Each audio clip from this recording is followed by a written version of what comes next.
Mga hinigugma diyan ni Kristo mayong buntag kaninong tanan. Ang atong mga pagbasa karon na naghatag ka natong mga maayong pagtulunan, no? Gikan sa balang kasulatan. Ang unang pagbasa gikan sa sulat ni Santiago na ay mga pipila ka nindot, no, nga angay natong pumalandongon sa atong kinabuhi, ilabi na sa atong kahimtang karon. Kaya sa unang pagbasa, ang first line yun kay, kung may nagkalisod-lisod kaninyo, paampuwa siya. No? Okay pa ba yan karon? Naglisod-lisod ta, sa itong buhaton, post na lang sa Facebook dayon. Agoy. Eh ba mo nga why Facebook ang Ginoo? Wala. Why Twitter? Oh. Unsay gisulti sa balang kasulatan, paampuwa siya. Make the person pray. Nga nabiyod sa kanang sa kahimtang na to nga murag kalisod ta. No, we need kanang earthly help, we need attention, and makalimut ta, we need God's attention. No? We need to talk to God in those times of hardship. No? Ang mga malipayon, paawita. No? Nindot kaayo sa mga awit sa pagdaig. No? The first was naglisod, paampuha.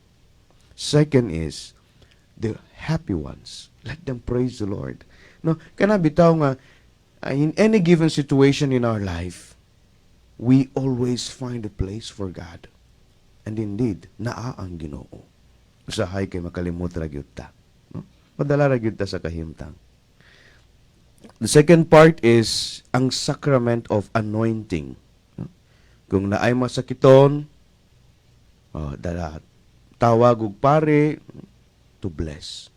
Ang uban kay basta anointing of the sick ang huna-huna kamatayon dayon. Dili good. Ang important sa sakramento sa anointing of the sick is cleansing of who we are, ang atong weakness, ang atong mga sala, ang paglimpyo ni. No? Aron kung may mahitabo man, kung guhawon ta sa Ginoo, malinawon ang atong pagpanaw padulong sa heaven. Kung tagahan ta grasya, no, we get well. Because everything we are is in God's grace, is in God's plan. Ay, good ba hadlok? Pwede ka magpa-anoint kung operahan ka, no, you don't feel well, you think nga murag, di ka confident sa imong health, pwede na ka magpa-anoint. Dili bote pasabot nga matay ka dayon. No? Dili good. In any given situation of our lives, we just want to feel God's presence. And that's very important.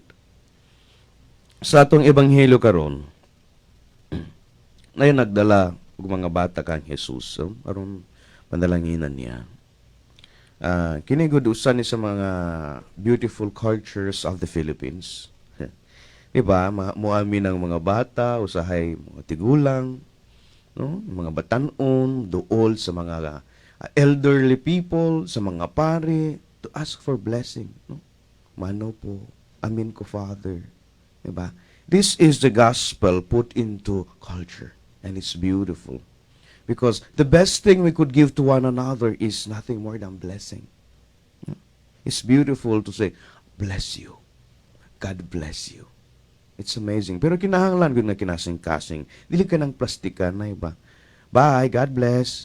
Sama na. No? There is nothing special in that. Kinahanglan kinasing-kasing paghatag og panalangin sa mga tao.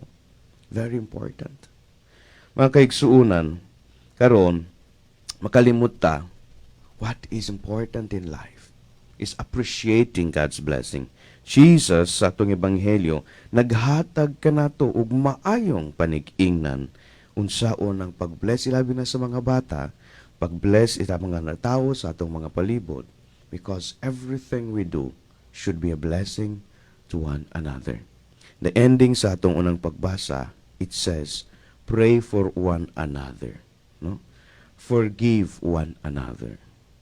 It is very important that prayer comes with forgiveness for peace. Unta, pinagi sa atong mga pag-ampo, matagan og kalinaw sa Ginoo ang Ukraine ug Russia.